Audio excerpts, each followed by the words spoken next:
Souvent, on nous dit l'important, c'est d'aller tester son marché. Je pense avant de tester son marché, c'est de se tester soi-même, en fait, se connaître vraiment soi-même. Quelles sont nos capacités, quelles sont nos limites aussi. On en a tous, finalement.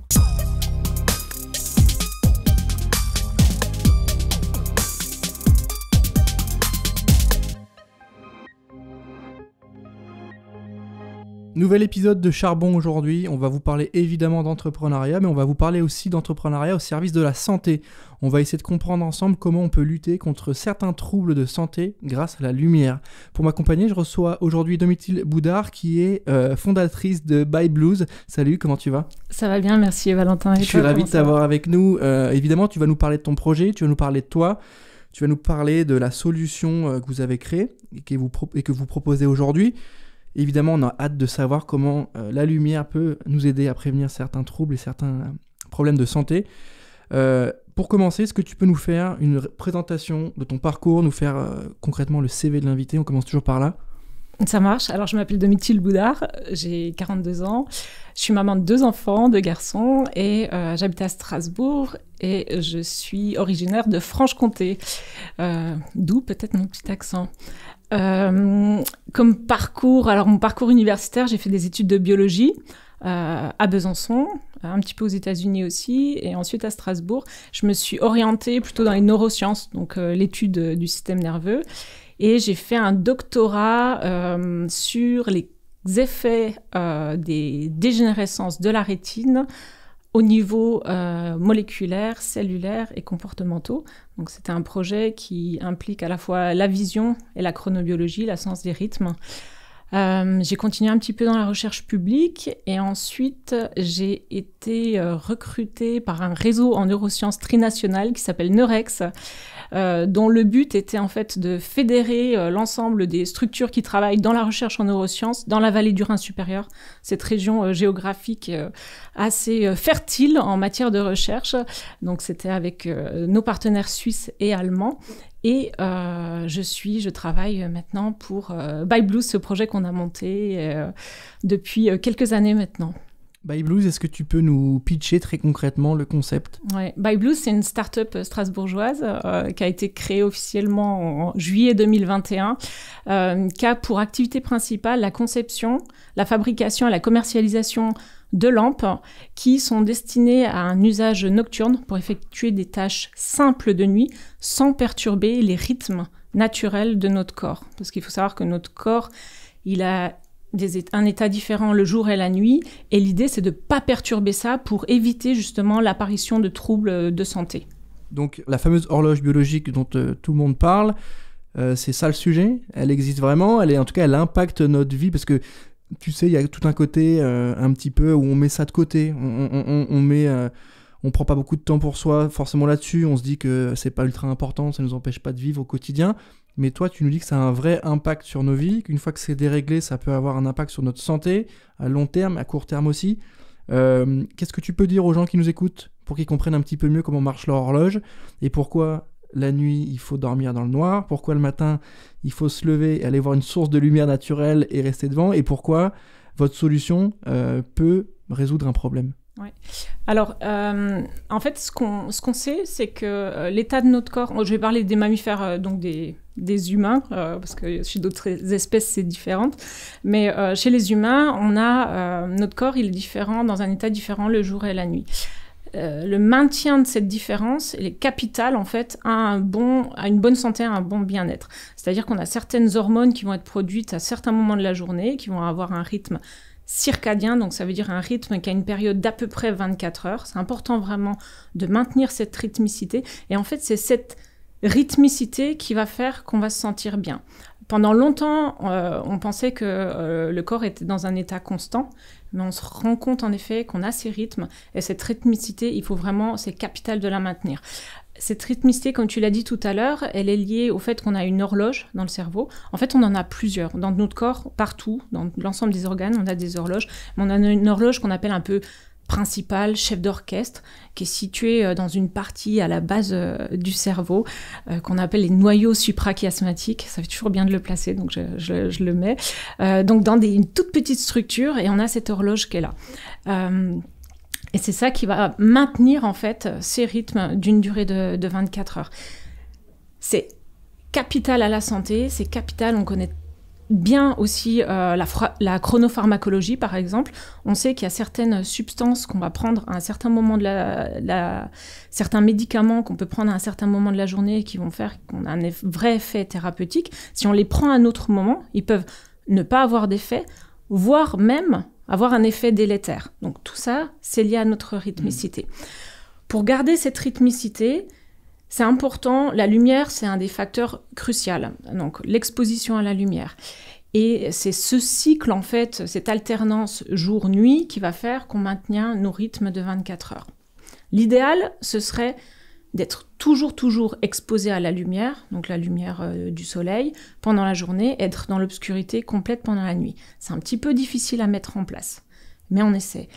Dans la journée, on sait qu'on manque de lumière, c'est le cas par exemple dans les pays nordiques, pendant l'hiver, où on a des luminosités qui sont parfois très faibles, une photopériode qui est très courte, on a pas mal de dépression. Et c'est là qu'on connaît des appareils lumineux qui vont nous permettre de faire un boost le matin, comme ça, 30 minutes de lumière forte, pour pouvoir un petit peu remettre notre système circadien d'équerre. En période d'hiver aussi, il y a aussi le fameux... Le coup de mou. Le coup de mou de décembre à février, là, qui est très dur à passer et qui, après, une fois qu'on en sort, ça va beaucoup mieux. Et on ne sait pas forcément d'où ça vient, mais c'est lié peut-être... C'est lié à ça, c'est lié au manque de lumière. Donc la lumière, c'est vraiment crucial pour ça. Ce qu'on sait moins, ou ce dont on parle moins aussi, c'est que l'idéal, pendant la nuit, ce serait d'être à l'obscurité. Et on parle un petit peu des écrans, des effets des écrans, qui peuvent être multimodaux, en fait, les effets des écrans. Il y a l'effet de ce qui va être véhiculé, mais il y a l'effet vraiment de la lumière des écrans eux-mêmes. Mais finalement, en fait, c'est pas que les écrans, c'est l'ensemble des lumières qu'on utilise, qui sont en général des lumières blanches. Dans la lumière blanche, on a aussi de la lumière bleue. C'est cette lumière bleue, en fait, qui va venir activer notre système. Et c'est comme si ça venait dire à notre cerveau, attention, c'est le jour. Donc notre cerveau qui essaie d'acquérir une rythmicité, à chaque fois qu'on fait quelque chose, une tâche avec de la lumière, on lui dit c'est le jour. Et c'est ça qui va perturber. C'est encore pire quand on va se coucher, parce que du coup on est sur l'écran alors qu'on se prépare à dormir. Tout à fait. L'idéal, ce serait avant de se coucher, en fait, de ne pas être exposé à une lumière délétère. Ça, ce serait vraiment l'idéal. Après, on a une vie sociale qui fait que c'est un petit peu compliqué. Nous, où on va intervenir, by Blues, c'est de se dire qu'il y a certaines tâches qu'on aimerait pouvoir faire dans l'obscurité, mais c'est pas possible parce qu'on est obligé de percevoir notre environnement. Et là, de permettre d'avoir une source lumineuse qui va pas affecter ces rythmes. Qui fait que si on se réveille pendant la nuit, peu importe la tâche qu'on doit faire, on va pouvoir voir, percevoir notre environnement, faire les choses en toute sécurité, sans perturber cette fameuse horloge, sans perturber ces fameux rythmes. Et notre première cible, ça va être les nouveaux parents, parce que c'est une population déjà fragile, et aussi c'est une population qui se réveille de manière régulière la nuit. On va se réveiller à peu près 3 fois par nuit quand on est nouveau parent, dans le premier mois, avec des périodes qui peuvent aller de 10 à 30 minutes à peu près. On va forcément utiliser une source lumineuse, et à chaque fois, en fait, on va décaler un petit peu notre horloge circadienne. On ressent l'effet, parce que souvent des parents nous disent « Ah, mais on fait attention, on diminue l'intensité de la lumière, on n'est pas trop ébloui. » Ok, mais même si on diminue l'intensité de la lumière, il y a quand même un spectre qui n'est pas très bon, et on ne se rend pas compte, en fait, que ça peut avoir un effet chronique. Et l'idée, en fait, c'est d'éviter non seulement l'effet aigu sur le rendormissement, mais aussi l'effet chronique sur l'apparition de troubles. Pour que ça parle vraiment aux gens, est-ce que tu peux nous donner des exemples de troubles, en tout cas, parce que qu'on comprenne concrètement à quel niveau ça peut nous impacter, parce qu'on sait que parfois on est un peu plus au ralenti, et quand il fait nuit de 6h à 19h, c'est plus dur, on manque de lumière. Ok, mais qu'est-ce que ça va impacter, et qu'est-ce que concrètement on va potentiellement avoir comme symptômes ou autre, tu vois, qu'on arrive vraiment à se projeter. Et ensuite j'enchaînerai avec une question autour de ton audience et de ton public cible, comment vous allez le targeter. Ok, les effets qui sont très très connus, déjà évidemment, c'est les effets sur le sommeil. Ça va être la latence de rendormissement, c'est-à-dire on se réveille, on s'expose à une lumière, on voit qu'on met plus de temps à se rendormir si on est exposé à une mauvaise lumière. Les autres conséquences qu'on connaît, en fait, ça va être tout ce qui est troubles cognitifs. Cognitifs, c'est les fonctions supérieures, ça va être la concentration, la planification, la programmation, faire une liste de cours, se dire, bon, ben, demain, il faut que je fasse ça à tel moment, tout ça, ça va être beaucoup plus compliqué. Après, il y a tout ce qui va être de l'ordre de la sphère affective, ce qu'on appelle les troubles de l'humeur. comment on va se ressentir en fait. On va se sentir triste, on va se sentir dépressif, on va se sentir anxieux. Et l'ensemble de ces troubles-là, en fait, c'est ça qui va faire qu'on a une qualité de vie qui est diminuée, des difficultés à se sentir bien aussi dans sa famille, dans son environnement social, etc. Et dans le contexte des parents aussi, c'est l'établissement du lien entre le parent et l'enfant aussi qui va être impacté. Et c'est là-dessus, en fait, qu'on veut agir, où on sait que c'est quand même un des grands sujets de santé publique aussi. Et du coup, en termes de discours, peut-être pas uniquement commercial, mais de proposition de valeur, parce que là, tu parles quand même de sujets qui sont importants pour notre santé. Quand tu nous expliques ça concrètement, on comprend tout de suite. Mais tout le monde n'est pas forcément informé. Tout le monde n'a pas en tête les effets de la lumière et les effets négatifs qu'on peut avoir en cas de mauvais comportement par rapport à la lumière. Du coup, comment tu vas adresser ton public? Qu'est-ce que tu vas lui raconter? Parce qu'au-delà de lui adresser une solution à un problème, est-ce qu'il a conscience du problème? Et sinon, comment tu arrives à l'informer? L'enjeu de la communication chez By Blues, il est primordial. C'est pour ça que là, on vient de faire notre premier recrutement. C'est un responsable com et marketing. Parce qu'en effet, avant de vendre le produit, il faut expliquer le concept. Un parent qui vient et qui nous dit « Écoutez, je suis fatigué », il ne va pas se dire « Je suis fatigué, il faut que je change ma lampe ». Donc il y a tout ça à expliquer en effet, de dire faites attention, la lumière que vous utilisez, c'est un facteur environnemental sur lequel vous pouvez jouer. Il y a beaucoup de communications qui sont faites autour des troubles de la santé mentale des nouveaux parents, où on axe plutôt sur un problème hormonal, etc. Là, on leur dit il y a un facteur aussi environnemental sur lequel vous pouvez faire quelque chose. Et ça, c'est tout. Il y a vraiment tout un pan de vulgarisation scientifique à faire.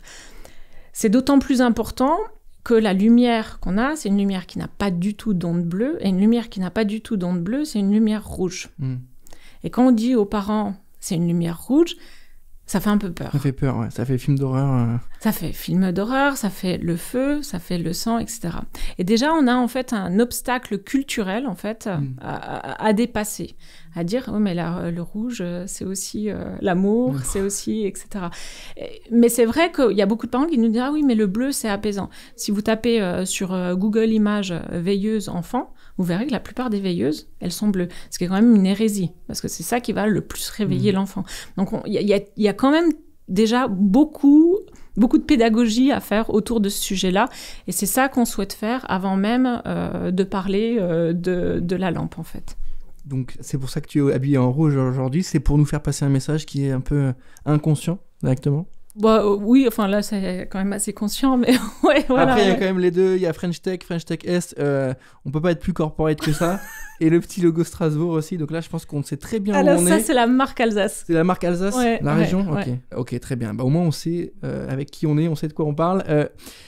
Mais, sur le ouais. Non, j'allais dire c'est parfait parce que t'es en bleu, je suis en rouge, du coup ça fait la lumière qu'il faudrait pendant le jour, celle qu'il faut pendant la nuit, donc non, c'est très bien. Finalement. Merci beaucoup. Tu vois, dans la discussion, pareil, ça se complète plutôt bien. C'est très gentil. Mais je trouve ça intéressant sur le côté vraiment discours marketing, et tu fais bien de nous dire que c'est un point pour vous important parce que effectivement, les gens n'ont pas forcément conscience de ça. Quand tu me l'expliques, on comprend très bien, on voit où est-ce que tu veux en venir. Maintenant, adresser un marché, répondre à un besoin, dire qu'il y a un besoin, le solutionner, pricer l'offre, etc., c'est un autre sujet et c'est tout un tas de complexités qui vont arriver. Aujourd'hui, vous êtes combien chez By Blues ? Alors on est 3 maintenant. On est 2 fondatrices à la base, donc avec mon associé Daniela Vera, qui a comme moi un parcours en fait scientifique à la base. Si je peux juste un peu expliquer le storytelling en fait de l'idée, parce que c'est quand même assez intéressant, c'est que on était dans un laboratoire qui s'intéresse à la science des rythmes biologiques. Donc tout ce qui était effet de la lumière, tout ça, tout ce que je viens de raconter, c'est des choses qu'on maîtrisait. On avait des séminaires, on avait des conférences tout le temps. Quand on est devenu maman, on s'est dit c'est dingue quand même, parce qu'on fait exactement ce qu'il ne faut pas faire. On se réveille la nuit, on allume la lumière 3 fois par nuit, on revient au labo, on voit un séminaire qui dit attention à la lumière de nuit, on refait la même chose la nuit d'après. Donc évidemment on s'est intéressé, on a cherché des produits qui correspondaient à ce qu'on voulait. On dit mais c'est incroyable que personne n'ait jamais fait ça. Et on en a discuté ensemble en étant collègues dans le même labo, et c'est là où on s'est dit mais il faut faire quelque chose. Et c'est là où le projet entrepreneurial, il a vraiment été créé. Donc, c'est à la fois de notre expertise en tant que scientifique, de notre expérience en tant que maman, et aussi d'un besoin de consommateur qui n'était pas assouvi parce qu'il n'existe pas dans le marché ce type de produit. Mais c'était pas la question originellement, j'avais juste envie de placer ça. On est 3, donc Daniela Vera, mon associée, cofondatrice aussi, et Romain Grob, qu'on vient de recruter, qui est responsable com et marketing, qui nous a rejoint là, à Strasbourg. Non, mais tu as très bien répondu, et c'est hyper intéressant. Et sur le côté aussi, le troisième recrutement, c'est quelqu'un à la com et au marketing, tu vois. Et c'est pas anodin, surtout pour nous, avec j'ai un pote dans la com, mais c'est pas anodin dans la mesure où c'est pas forcément le profil qu'on recrute directement, mais ça veut dire qu'il y a aussi un vrai besoin d'adresser un marché et de lui amener de l'information et de répondre un petit peu au questionnement autour de votre produit, parce que forcément, moi, tu me parles de ça, effectivement, je comprends, mais avant, je l'avais pas en tête. Donc, il faut créer ce besoin et il faut y répondre. Sur la stratégie, globalement, vous êtes en termes de prototypage, vous êtes où ? Est-ce que c'est sur le marché ? Est-ce qu'il y a déjà un volume de vente que tu peux nous donner ? Comment vous positionnez par rapport à ça ? Oui, alors là, on est mi-avril. On va commercialiser normalement en automne. On est dans la phase de prototypage. C'est donc une lampe qui a une coque qu'on va devoir produire et toute une partie électronique aussi. L'idée, c'est que la lampe, elle soit le plus simple possible d'utilisation.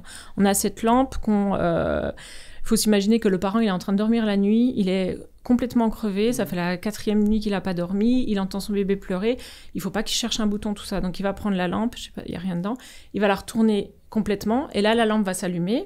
Ensuite, il pourra l'utiliser sans la manier sans avoir ses mains, parce qu'elle va pouvoir l'accrocher au niveau de l'avant-bras, prendre son bébé, etc. Donc tout ça, il y a eu toute la partie design, en fait, qui a été vraiment pensée pour les besoins du parent, pour que le maternage soit facile, qui est lié aussi aux fonctionnalités de l'électronique, du coup.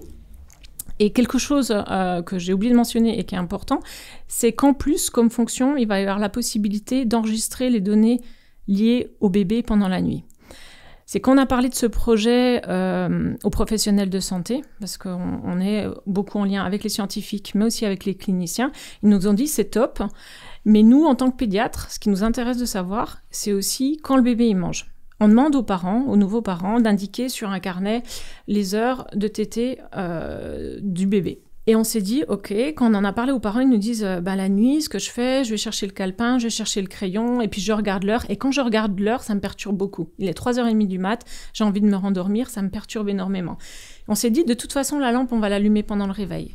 Ces informations, elle va les avoir, donc elle va les garder. Il y aura un horodateur dans la lampe qui permettra d'avoir ces informations, et le lendemain, de les envoyer sur une appli pour que le parent sache, en fait, quand le bébé, il a mangé, quand il s'est réveillé, etc.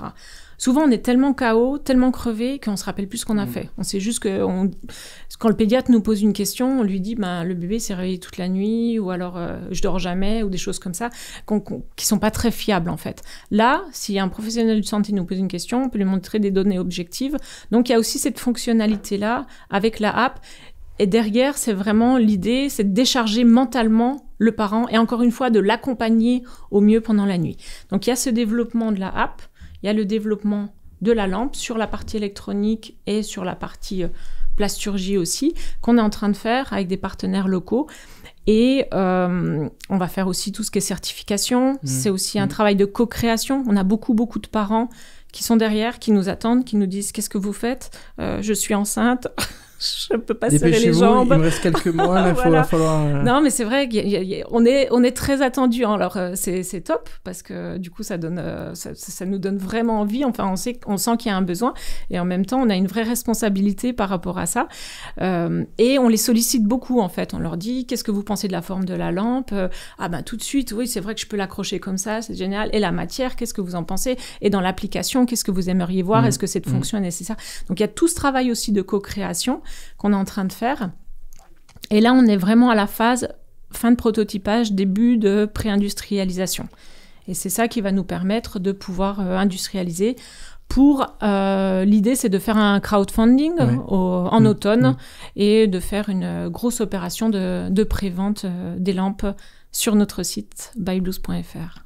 Justement, je voulais rebondir sur le côté un petit peu phase, qui est important pour nous de comprendre un peu comment marche un projet R&D, en plus qui impacte et qui est lié à la santé, donc qui est plus engageant, qui est plus compliqué à gérer dans la mesure où il y a des normes, il y a des choses à respecter, etc. En termes de phases, on a combien de phases à peu près entre le moment où on fait de la R&D, on a notre produit, on fait de la pré-vente comme tu dis, après on fait de la vente. Est-ce que tu peux nous détailler un petit peu les étapes et nous dire peut-être s'il y en a 5, 6, qu'on puisse faire une vraie projection sur toi, quel est ton quotidien? Alors, ce qui est intéressant déjà de prendre en compte, c'est qu'on n'est pas, pour le moment, notre idée, c'est pas d'être un dispositif médical. Donc ça change beaucoup au niveau de la réglementation. D'accord, donc vous vous libérez de ça. On se libère de ça dans un premier temps, en tout cas. C'est un vrai choix qu'on a fait. On a beaucoup réfléchi à la question. Et en même temps, sur les mots que vous employez, il faut à chaque fois être bien cadré sur sur les revendications voilà, qu'on peut faire, tout à fait. Ouais. Nous, on n'est pas un dispositif médical. Notre but, c'est de concevoir des lampes qui vont nous permettre de préserver les rythmes circadiens. Et on sait que les risques d'avoir des rythmes perturbés, ça peut entraîner ces troubles de santé-là.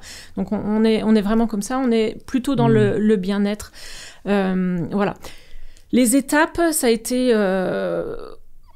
on a, disons, beaucoup, on va dire, traîné au niveau de la recherche. On était toutes les deux, Daniela et moi, issus de la recherche. On était dans un laboratoire, donc on avait une vision vraiment très recherche. Quelles manip on peut mettre en place, quelles expériences on peut faire pour montrer ça nous a pris beaucoup de temps. Une fois qu'on a commencé en se disant non, on va faire vraiment une entreprise, un projet entrepreneurial, ça a été de tester notre marché. Ça a été vraiment important. Là, on a eu une super surprise, c'est que les gens ont envie de parler. On a trouvé beaucoup de gens et que les gens ont beaucoup envie de parler. On nous a dit attention parce que les enquêtes de marché, c'est compliqué, les gens, ça les saoule, tout ça. Non. Ça les saoule pas. Ils ont envie de parler. Ils ont envie de parler de leur accouchement. Ils ont envie de parler de la parentalité. C'est vraiment tellement une période riche en émotions, dont on se rappellera toujours que on a énormément d'informations. Les parents nous suivent. Les parents ont envie de parler. Donc, on a eu beaucoup d'informations à ce niveau-là. Et tous nous ont dit, mais c'est un super projet. Faites-le. Si ça peut aider. Moi, je savais pas cette histoire de la lumière. Allez-y. Donc là, on avait validé ça avec cette enquête, ces enquêtes qu'on a fait, ces entretiens individuels. Après, l'idée, ça a été de concevoir le produit, de le designer. Et l'étape où ça a été un petit peu crucial, c'est de faire que ce soit industrialisable. Et c'est là où, en effet, ça nous a pris un petit peu de temps parce que on avait une super lampe qu'on trouvait très, très jolie, etc. Mais là, l'idée, c'est de dire, maintenant, il faut sortir des volumes assez importants parce que on va la vendre au niveau national, puis au niveau européen, mais il va falloir avoir la prod qui suit. Et c'est là-dedans, c'est dans cette problématique, en fait, où ça nous a pris un petit peu de temps. Et après, on a toute la certif, qui est importante aussi. Même si on n'est pas un DM, on a le marquage CE qu'il faudra avoir, les validations encore des utilisateurs, que ce soit pour le software, mais aussi pour la lampe. Ça, c'est important. Et ensuite, on commence une petite série de prod, et ensuite des séries plus importantes. Sur la certification, tu vas parler de CE, c'est des choses qui sont compliquées à avoir. C'est bien aussi pour nous d'avoir un overview de tout ça. C'est facile à avoir, c'est compliqué, ça prend du temps. Est-ce que c'est de la paperasse? Comment ça fonctionne? On est vraiment tout au début, donc là, je ne pourrais pas te donner beaucoup de feedback. Par contre, je sais que c'est compliqué à avoir les organismes, ils ne sont pas nombreux, et ça va dépendre du type de produit qu'on a. Nous, on a un produit qui n'est pas ultra complexe, mais ça va dépendre... Il y a des normes à vérifier, en fait, des normes dans lesquelles on se situe. Nous, on est quand même un produit avec contact avec un enfant, un nouveau-né, de la lumière, une batterie. Donc, c'est des choses comme ça, en fait, qui doivent être vérifiées. Mais on travaille avec des prestataires locaux, des prestataires qui sont reconnus, qui eux-mêmes ont des fournisseurs avec des composants qui sont certifiés. Donc, on a déjà des choses de base qui sont bonnes. À partir du moment où l'ensemble des composants qu'on utilise sont eux-mêmes certifiés, c'est beaucoup plus facile d'avoir la certification du produit. Et comme nos partenaires sont des partenaires qui ont l'habitude de travailler sur ce type de produit, on n'a pas trop d'inquiétude à ce niveau-là. J'imagine que là, tu es en attente de ce lancement, tu as envie de voir le projet sortir de terre, ou en tout cas dans les mains de premiers acheteurs. J'aimerais bien que tu me racontes un peu le côté état d'esprit. Est-ce qu'aujourd'hui, t'es convaincu de la place que t'occupes? Est-ce que c'est quelque chose que t'avais en tête avant de te lancer? Est-ce que tu te voyais là, il y a quelques années? Est-ce que pour toi, le projet, il est la finalisation de quelque chose? Tu réalises quelque chose en faisant ça? Dans la mesure où se lancer dans l'entrepreneuriat, c'est pas anodin.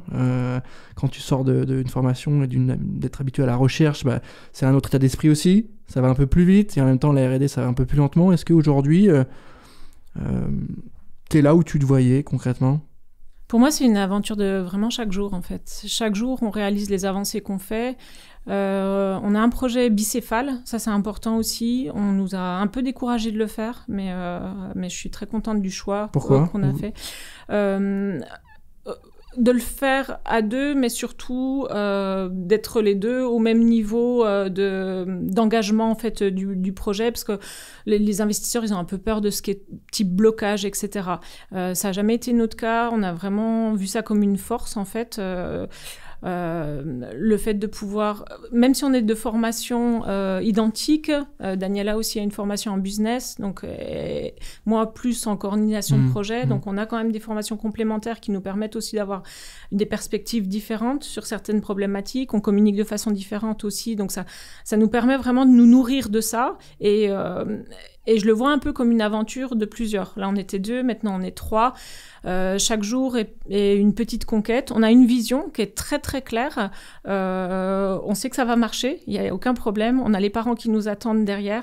On a les scientifiques, les chronobiologistes reconnus mondialement qui nous disent « bah oui, évidemment, c'est top ce que vous faites ». Les cliniciens qui sont derrière, donc...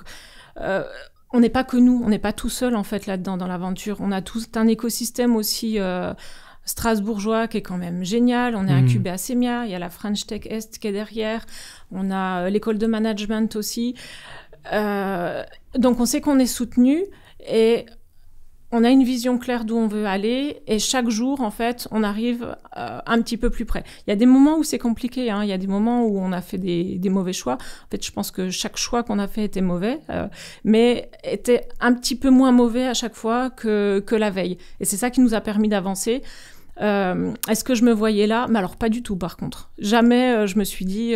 j'ai jamais eu... Je me suis jamais réveillée un matin en me disant je vais être entrepreneuse. Je suis entrepreneuse de facto parce que je suis chef d'entreprise et c'est une vraie responsabilité qu'on a prise avec Daniela le jour où on a dit on va monter ça. Il y a des gens qui nous attendent derrière. On va recruter quelqu'un. Pour moi, c'est une responsabilité aussi vis-à-vis des employés, vis-à-vis des pouvoirs publics. On a un projet qui a reçu beaucoup de subventions aussi. Donc je le sens comme ça en fait, vraiment comme une responsabilité. Et qu'on prend en connaissance de cause et en ayant du monde derrière et surtout en se nourrissant beaucoup. On n'hésite pas à aller voir les gens, en fait, à aller leur demander qu'on a des problématiques, etc., à leur demander ce qu'ils en pensent. Et je pense que c'est ça qui fait aussi la force de ce projet, finalement. Sur le côté entrepreneuriat, est-ce que tu peux nous donner une définition? Parce que là, j'aime beaucoup les infos que tu nous donnes autour du fait de bien s'entourer. On en revient souvent à ce sujet de bien s'entourer, de confronter les idées, en tout cas de pas être seul, et c'est au final intéressant de voir que on casse un peu l'image du profil entrepreneurial où tu es solo, tu avances ton projet, mais que tu es aussi bien entouré, que ça soit de manière officielle avec des subventions, des conseils et autres, mais aussi de manière un peu plus officieuse avec ton équipe, les gens que tu côtoies, et là pour le coup les parents qui t'attendent un peu à la fin et qui sont en discussion avec toi. Est-ce que tu peux me donner ta définition à toi de l'entrepreneuriat? Pour moi, l'entrepreneuriat, ça va être la réalisation d'un projet dans un modèle économique particulier, avec une vision d'où on veut aller. C'est-à-dire un projet qui n'est pas forcément fini, finalement. On peut faire des projets qui durent 2 ou 5 ans. Là, on a un projet qui est vraiment sur le long terme, et avec une vraie mission derrière aussi. Et la mission, c'est de permettre aux gens de s'éclairer la nuit sans perturber leur bien-être, ce qui est quelque chose quand même assez fort. Et pour moi, c'est ça en fait. C'est vraiment la notion de projet sur le long terme et l'envie de dédier toutes les ressources qu'on a en fait à ce projet. Les ressources, que ce soit matérielles, morales, etc. Est-ce que tu te sens fier d'être sur ce sujet-là? Est-ce que lorsque tu présentes à des investisseurs, à des gens que tu côtoies? Est-ce que ça te rend fier? Est-ce que c'est important pour toi de dire que travailler dans la chronobiologie, etc., et apporter des solutions, ça te permet de te réaliser? Est-ce qu'il y a une sorte de fierté là-dessus? Alors, je pense que la fierté, elle vient vraiment du fait de réussir à mettre autour de la table des personnes venues de mondes différents sur une thématique commune et qui peut les unir. Et de trouver à faire cette passerelle, en fait, entre la recherche fondamentale qui, parfois, on ne comprend pas toujours la recherche fondamentale alors qu'elle est quand même ultra nécessaire. On se dit, à quoi ça va nous servir, tout ça. Mais cette recherche fondamentale, c'est ça qui nous permet justement de développer des projets, de connaître ce qui se passe dans notre cerveau, dans le cas des neurosciences, etc. Donc, de mettre des partenaires qui sont dans la recherche fondamentale, des cliniciens qui voient des patients tous les jours, des parents, des gens qui sont dans la com, de les mettre tous ensemble et de voir que tous ont la même envie que ça fonctionne. Ouais, ça, c'est une fierté, ouais, je pense, ouais. Est-ce que tu t'es posé la question, j'imagine que oui, mais du bien fondé du projet et de sa capacité à trouver son public? Souvent, il y a des bonnes idées qui se lancent, qui prennent pas, ou avec un marché qui est pas assez mature. C'est arrivé avec pas mal de sujets, notamment liés au web, avec plein d'usages qu'on a aujourd'hui, qui ont été lancés il y a quelques années, qui n'ont pas pris, qui aujourd'hui cartonnent. Est-ce que tu as eu cette peur de pas forcément y arriver? Est-ce que tu as eu cette peur de pas rencontrer les bonnes personnes, d'avoir un marché qui est pas prêt? Même si tu sais qu'il y a une vraie demande et un vrai pain, est-ce que parfois tu te disais ça prendra peut-être pas, etc. Et si oui, comment tu as surmonté cette peur? Parce que c'est souvent ça qui prend parfois au triple les entrepreneurs, c'est de se dire faut que ça prenne, ça prendra pas, j'hésite, c'est compliqué d'un point de vue macro, en termes d'économie, les feux sont pas au vert, donc est-ce que les gens auront l'oseille pour acheter mon produit alors qu'il n'est pas de première nécessité? Enfin, tu vois, est-ce que tu t'es posé des questions là-dessus et comment tu as surmonté ça? En fait, comme la nécessité du produit et le bien fondé du produit, ça c'est quelque chose sur lequel j'ai aucun doute, puisque le projet vient de là. Notre plus grande question, c'était est-ce qu'on arrive à fabriquer l'objet? Alors qu'un ingénieur qui serait entrepreneur, il aurait peut-être une autre perspective des problématiques en se disant, moi je sais très bien le construire, l'objet, mais est-ce qu'il va servir, etc. Donc nous, le bien fondé, ça, il n'y avait pas de problème. Est-ce qu'on arrivait à faire cet objet? Est-ce qu'on arrive à le faire dans des conditions dans lesquelles les gens peuvent l'acheter? Ça, c'est plus notre question, en effet. Après, donc je parlais des difficultés de communiquer sur le projet, parce qu'en effet, c'est pas un sujet, c'est pas quelque chose d'intuitif, la problématique. On a quand même actuellement des pistes sur lesquelles les gens peuvent se rattacher au niveau de la problématique. C'est-à-dire que quand on parle lumière bleue, les gens disent « Ah oui, c'est pas très bien la lumière bleue ». Ça commence à leur parler, ça. Ouais. Les gens disent aussi « Ah ouais, les écrans, c'est pas top ».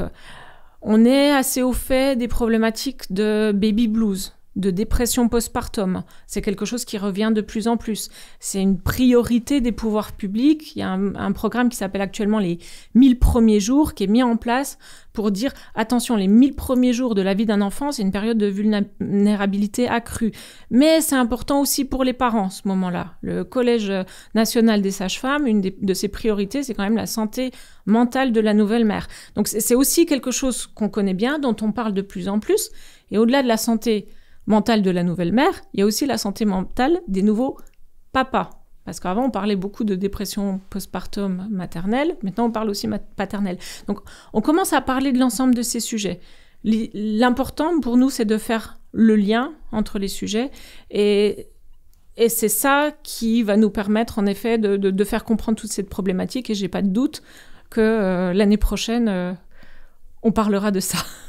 Qu'est-ce qui te plaît aujourd'hui sur ton job, entre guillemets Est-ce qu'il y a quelque chose en particulier qui t'attire, qui t'excite, qui te rend heureuse? Est-ce qu'il y a un pan du job que tu aimes particulièrement? Ce que je trouve super, encore une fois, c'est de pouvoir travailler avec des acteurs complètement différents. On a un projet, on a la chance en fait d'être à la fois bien-être, santé, numérique aussi, d'être aussi grand public. Donc, on a pas mal d'aspects, en fait, qui sont recouverts par le projet, et du coup, des contacts avec plein de partenaires différents, avec des ingénieurs, avec des cabinets de propriété intellectuelle, des consommateurs qui sont assez faciles à avoir, il y en a partout, des parents. Et je pense que c'est ça, en fait, c'est de travailler avec des partenaires locaux, encore une fois, de les amener en fait dans un même projet tous ensemble et de fédérer vers cette mission commune. Ça, c'est vraiment un truc qui me plaît beaucoup. Comment tu gères la vie perso avec la vie pro? Là, on est sur le moment un peu clé de la boîte, avec ce pré-lancement, avec tous les feux qui commencent à se mettre au vert et tout s'accélère. Comment tu gères les deux? Est-ce que là, tu es un peu en phase de rush et du coup... tu fais des choix. Comment ça s'organise? Depuis avril, depuis ce mois-ci, je commence enfin à pouvoir me payer un salaire avec By Blues. Donc jusqu'à maintenant, j'avais encore des activités annexes. En gros, je travaillais vraiment beaucoup. Là, je peux me consacrer complètement à By Blues. Donc déjà, ça me... C'est un vrai cap. Ouais, déjà, ça me préserve un petit peu de nuit de sommeil. Et c'est important, le sommeil, et surtout l'exposition à la lumière pendant la nuit. Donc voilà. Là, ça me dit quelque chose. Voilà, là, il y a déjà cet aspect-là qui est important. Après, je suis aidée de mon entourage pour ce qui est des enfants, qui sont aussi impliqués dans le projet, qui pourraient le pitcher aussi mieux. Malgré eux, ils sont dans le projet, ils savent très bien. C'est des petits commerciaux, c'est des futurs commerciaux. T'as des chargés de vente à la maison. C'est ça. Il y en a un qui me dit qu'il pourra mettre les vidéos sur TikTok, l'autre qui me dit oui, By Blues, c'est des lampes, les noyaux suprachiasmatiques. Donc voilà, ils sont forcément, c'est l'entourage direct, donc ils sont forcément impliqués un petit peu. Après, on est beaucoup aidés, et puis... Mais je pense encore une fois, c'est ça, c'est s'entourer, c'est savoir s'entourer des bonnes personnes, quoi. C'est intéressant, on revient beaucoup là-dessus à chaque fois sur le côté parvenir à avoir un cercle de connexion, que ce soit des amis, de la famille ou des potes et des connexions, des collègues ou des gens avec qui on travaille, parce que c'est au final là qu'on va puiser un peu l'énergie aussi. Il y a un peu un côté je me recharge avec les autres aussi. Il y a parfois, quand tu es trop entouré ou que tu vois trop de monde, les batteries sociales baissent, et je peux être le témoin de ça. Mais il y a aussi le côté inverse, où tu vas pouvoir reprendre de l'énergie grâce aux autres, en leur accordant du temps, et eux, ils vont te permettre de te recharger, entre guillemets, et de te reposer un peu sur eux à certains niveaux. Et je trouve ça intéressant. À chaque fois que je pose cette question, on revient beaucoup sur l'entourage, et je suis content de casser un peu le côté entrepreneur. Il est solo, il avance dans l'ombre, il charbonne, et il monte pas sa tête. Donc c'est hyper cool d'avoir ton point de vue là-dessus. J'aimerais te demander ta définition du terme « aller charbonner ». C'est le titre du podcast. Il fallait que je te pose la question. Pour toi, ça veut dire quoi, aller au charbon? Pour moi, charbonner, ça veut dire avoir un but précis, savoir où on va, et mettre l'ensemble des ressources à disposition pour ce but-là. Ce serait ça. Ouais, avoir un projet et un but, savoir ce qu'on a dans les mains, et d'y consacrer tout ce qu'on a pour y arriver. Ouais. Sur le côté vision, on s'y retrouve. Est-ce que tu as peut-être des conseils pour ceux qui ont envie de se lancer? C'est toujours intéressant d'avoir des retours, peu importe la maturité de la boîte, mais en tout cas d'avoir un état d'esprit, pas forcément des tips très applicables, mais en tout cas un état d'esprit, une manière de voir les choses sur des gens qui nous écoutent ou qui nous regardent aujourd'hui et qui ont envie de monter un projet, de le mettre un peu plus hors de terre et de lui donner vie. Qu'est-ce que tu donnerais comme conseil? Ouais, alors je trouve ça toujours très compliqué de donner des conseils, hein, surtout à notre stade de maturité. Tant qu'on n'a pas vendu, c'est un petit peu compliqué. Je suggérerais quand même un gros travail d'introspection, à la fois pour comprendre notre projet, pourquoi on veut aller sur ce projet-là. Est-ce que c'est la thématique qui nous intéresse? Est-ce que c'est l'entrepreneuriat qui nous intéresse, avec une idée de la liberté peut-être de travail dans l'entrepreneuriat, qui est vraie ou fausse, on pourra en discuter. De savoir dans la thématique qu'est-ce qui nous intéresse exactement, l'idée qu'on se fait aussi de l'entrepreneuriat, mais aussi se connaître nous, connaître les ressources qu'on a, l'expérience, l'expertise, et surtout ce qui nous manquera pour ce projet-là. Si on veut faire ça, à quel moment en fait on va avoir besoin de compétences externes, parce que ça, on n'y arrivera pas à le faire tout seul. Je pense qu'il y a un gros travail d'introspection à faire avant de se lancer, même dans l'étude de marché en fait. Ce travail-là, il est compliqué. Est-ce qu'il a été compliqué pour toi de se dire, alors, qui est-ce que je veux être? Qu'est-ce que je veux faire? Où est-ce que je vais me projeter? Ou est-ce que ça s'est fait plutôt simplement et que les réponses sont arrivées de manière assez fluide? Disons que je me suis jamais dit je vais être entrepreneuse. Donc j'ai pas eu à me poser la question. En fait, c'est comme si à un moment on s'est retrouvé dedans. À un moment, on avait ce projet-là. On voulait faire ce projet, pas forcément sous forme d'entreprise. On y pensait. Et on s'est retrouvé dans un hackathon où on a eu plusieurs jurys qui nous ont dit mais c'est top, faites ça. Et à partir du moment où on était dedans. Donc c'est vrai que j'ai pas eu trop le temps de le faire, ce travail d'introspection. Et peut-être qu'on aurait dû. Et c'est pour ça que je suggérerais ça, parce que je vois pas mal de personnes qui se lancent dans des projets entrepreneuriaux, mais je leur dis, mais c'est quoi qui te drive là-dedans, en fait? C'est quoi? C'est ce que tu vas faire au jour le jour, ou c'est la mission, la vision que tu as par la suite? Et j'ai l'impression que ce travail n'est pas toujours fait. Souvent, on nous dit, l'important, c'est d'aller tester son marché. Je pense avant de tester son marché, c'est de se tester soi-même, en fait, se connaître vraiment soi-même et connaître quelles sont nos capacités, quelles sont nos limites aussi, parce qu'on en a tous, finalement. Hyper complet sur le côté un peu plus humain et qui est-ce que je suis, qu'est-ce que je veux être et où est-ce que je veux aller. Pour terminer cet épisode, Mithil, est-ce que tu peux nous dire ce qu'on doit vous souhaiter pour les 3 prochaines années? On aime bien dire 3. Bon, il y a un gros sujet qui va arriver, hein, mais qu'est-ce qu'on vous souhaite pour les années qui arrivent? Alors, je vais faire une réponse un peu type slogan, mais on dit souvent l'important, c'est de voir la vie en rose. Si on pouvait voir les nuits en rouge, ce serait pas mal. C'est de réussir à les produire, ces lampes, d'expliquer assez cette problématique et que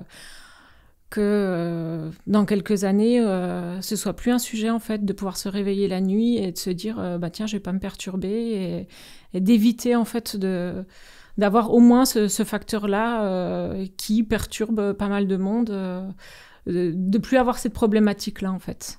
On va évidemment suivre ça, c'était hyper clair pour nous.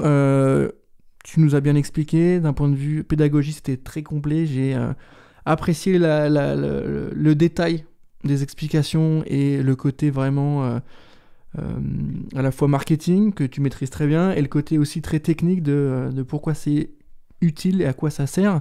On arrive à la fin de cet épisode. Merci Mithil d'avoir pris le temps de répondre à mes questions. Merci Valentin. Merci à tous de nous avoir écoutés. Je rappelle que Charbon saison 4 est toujours en partenariat avec French Tech Grand Paris et French Tech Est. Merci à eux de nous soutenir, merci à tous de nous avoir écoutés. Et moi je vous dis à très bientôt.